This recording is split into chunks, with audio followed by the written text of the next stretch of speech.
Nipolak Kids Paint. Environmentally friendly and safe for kids. Color their world with Nipolak Kids Paint. Yes, we are on Around the Wicket once again on ThePapare.com, and this time we're going to focus on Sri Lanka playing away from home, and the big place or big tournament we're going to talk about is the Asia Cup. As you know, the Asia Cup is played between the giants or contested by the giants of Asian cricket and one qualifying team, and the Sri Lankan team departed for the Asia Cup on the 11th of September, and we've had a few issues to contend with. To start off with, Dinesh Chandimal, who was initially part of the side, not available. Niroshan Dikbala replacing him. Akila Dhananjaya having a personal issue and may not be available for the first two games. So a few issues for Sri Lanka to try and manage or try and work with. But anyway, we still feel that the Sri Lankans do have a fairly decent lineup. And to talk about it and more, we got Farveez Maharoof. Thank you for joining us. Sure. Starting off with Dinesh Chandimal not playing and Niroshan Dikbala coming into the side. What are your thoughts? I think Dinesh Chandimal fairly unlucky getting injured during the SLC T20 League. I mean, good opportunity for Dikbala if he gets opportunity. But if you ask me, Roshan, I don't think even Dikbala will make it 11 in my 11 because going on form, going on the past results against South Africa, and if Dasun Sane comes in, you need to have a batsman dropping out because Dasun batting at 7 and you need Dhanan Silva at 6. These are batting at 8. So it's going to be interesting to see who's going to keep, because I know KJP is playing, but how comfortable he's going to keep, while keeping wicket. So if he keeps wicket, I think still Dikbala will miss out, and KJP will keep wickets, and for me, he'll bat at number 4. Right. One of the things that the Sri Lankans will have to be very, very conscious and they'll have to work around is the possible absence of Akila Dhananjaya.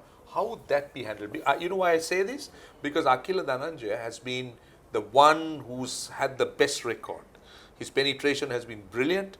The Sri Lankan bowlers had to work around him. So it's about taking wickets. Winning games is about taking wickets. No more are the dot balls playing a big role. Absolutely. So how would that be kind of managed? I mean, it's fairly a big lose for us. I think in the middle, even in the first 10 overs, he bowled against South Africa. So he would have done the same against Bangladesh and Afghanistan in the first leg. But unfortunately, we have to contend with it without him the first couple of games at least. He'll be a big lose, and I think especially in the middle overs we'll miss him, because I've seen these 2 new balls in the one-day setup, the reverse swing out of the equation in the middle. And the spinners who are more in the wrist spinners, like the fairly wicket takers in the worldwide cricket at the moment. So Akila Dhananjaya, the biggest trump card we have, will be missed. And saying that, it's another good opportunity for Dil Ruwan or Amila Ponsu plays. It's a good opportunity for them to grab it and showcase their ability in the one-day setup. Well, it's going to be an absolutely humding of a game, the opening game, Sri Lanka versus Bangladesh, 2 top teams in the world, 2 equally kind of ranked teams. Sri Lanka did beat Bangladesh back in Bangladesh in that one-day series, so they'll be raring to go. Of course, the Bangladeshis did have their revenge when they came back here and did perform very well in that Independence Cup, beating Sri Lanka. So, few interesting thoughts or questions that many would want to know is, who should keep wickets? Of course, Mahat did touch on the fact that Kusal Perera might be the one who should keep wickets. And opening the bowling could be a question. Probable 11 would be a question.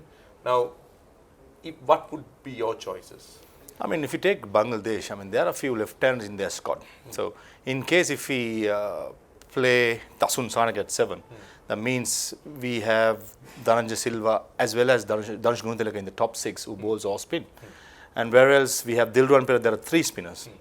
So, there's a bit of a call that be made there to be introduced. But with the I don't know whether they would want to go with the left-arm spinner. Yeah, absolutely. I'm saying that Dhananjaya and Danushka bowls off spin as well, so he have much more choices. But I'm answering your question, who should open the bowling? For me, if Dil Ruwan plays, if he bowl first in this hot weather, he might open the bowling with Lasith. In case we bowl in the evening, we have a choice of bowling Suranga and Lasith with the new ball. So I think for me personally, I would like to have Dil Ruwan in the squad, especially with their left-handers. I think in the top 6, there are about 4 left-handers in Bangladesh squad. So in that case, he will make my 11. And he'll probably bat at number 9 after Tisera, and followed by the 2 fast bowlers in Lasith and Suranga Lakmal. Now, what I would like to draw your attention to is when Sri Lanka toured Bangladesh and played in the triangular series, Sri Lanka's trump card wasn't spin, it was the faster bowlers. They used a few guys, Shehan Madhushankar. He was quite sharp, he did bowl a heavy ball, and Hathuru Singha's strategy was to go fast and short. Now, do you think, looking at the Sri Lankan bowling attack, now they got Dushmantha Chameera in, he's got the extra pace. So, do you think there's a slight shift in strategy now with the way you're looking at? I think I don't think Dushmantha or Kasun will make the first team. I mean, if you ask me, I think Suranga and Lasith will spearhead. Going short, yes, it's an option. Depends on the conditions at But who are Dubai. the bowlers? So you need the extra pace. I think Tisra can do that. Tisra still, I mean, Tisra picked up a lot of wickets in that series. Suranga can do it. Lasith on and off can do it. I mean, depends how fit he is So going you into think the without tournament. extra pace, still going bowling short would not be a problem? I mean, bowling short, if you have a plan, yes, and all depends on the condition. I mean, Yeah, we know that it's okay. 40 degrees in Dubai, Yeah. whereas the last time we played in Bangladesh was in November, December. It's much colder. January. So much cold. I mean, in this time of year in Dubai, it's quite warm. Warm. So how fast bowlers can react to it and how the wickets are playing. So all depends on it.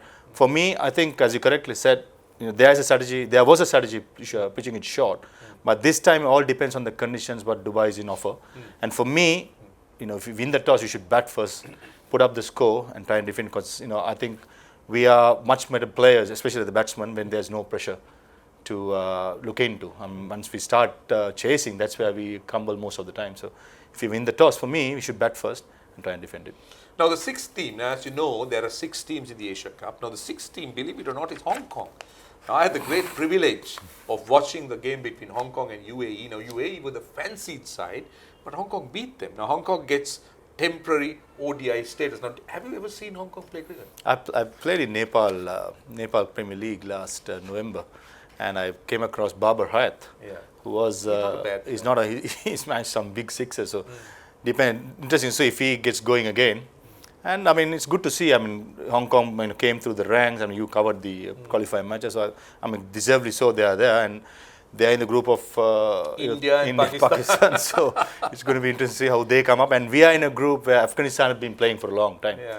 So we are in a bit of a tricky group, whereas the other slightly. So are you saying losing to India and Pakistan is okay, but if you get if you get trounced by Afghanistan, it's a kind of a. I remember I told you last show as well, the most pressure game for us is the Afghanistan game. Because with their mystery spin and all these things, it will work. But as I said before, if we play our own band and back ourselves, I think we should come over it. Yeah, it's not easy, especially when you're playing against a team that's not expected to win.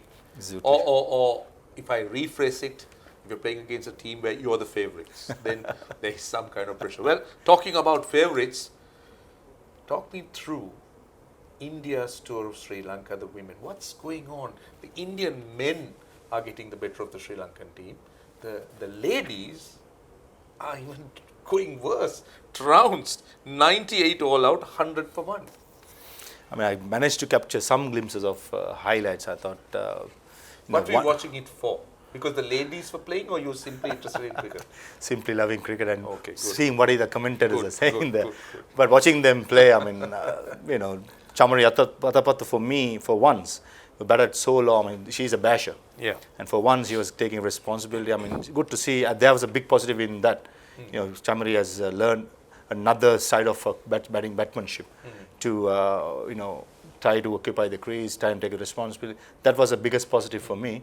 But overall, I thought it was a pretty one-sided trouncing, as you said. Probably Indians with much more convincing, much more experience, and skill-wise, I thought they were much well-equipped than us.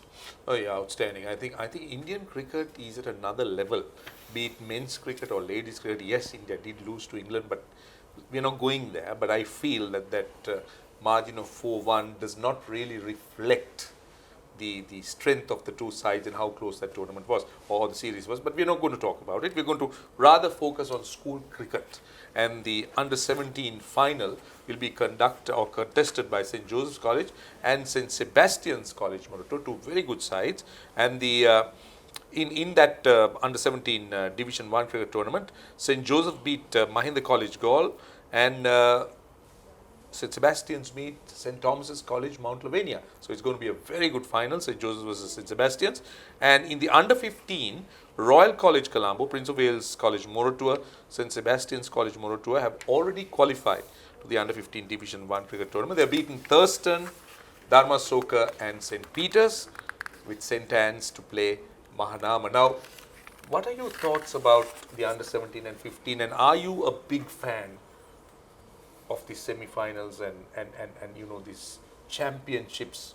Say, I don't mind under 17, but what are your thoughts about under 15, this kind of tournaments? I mean, 2 days are the odds for me to be played, for them to realize to play the long game. I'll give you a simple example. When India under-19 toured, was it last month or 2 months ago against us?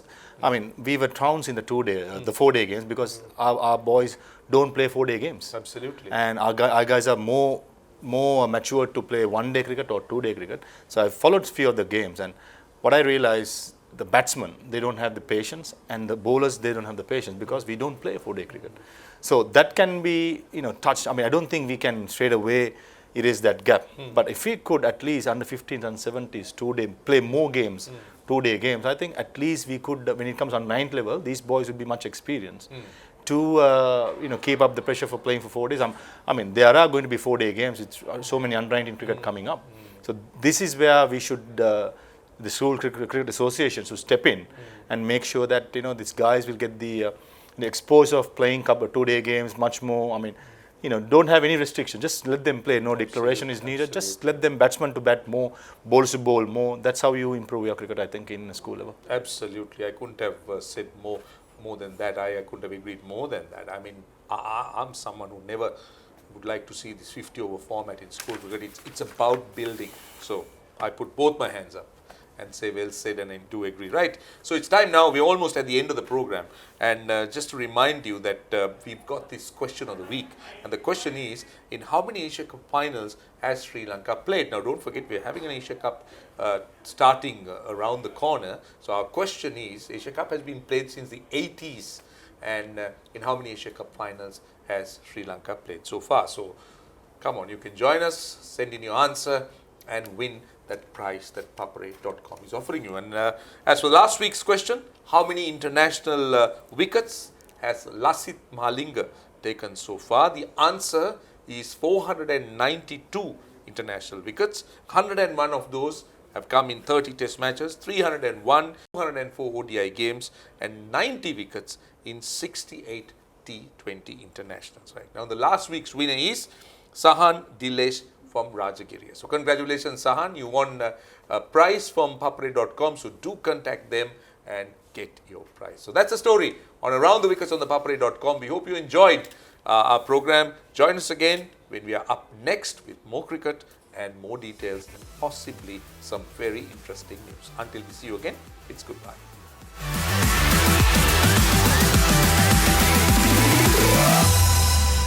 Nippon Paint Easy Wash, the #1 premium washable paint, is water resistant and protects walls from dirt, moisture and mold. Nippon Paint Easy Wash, the ideal paint for your home.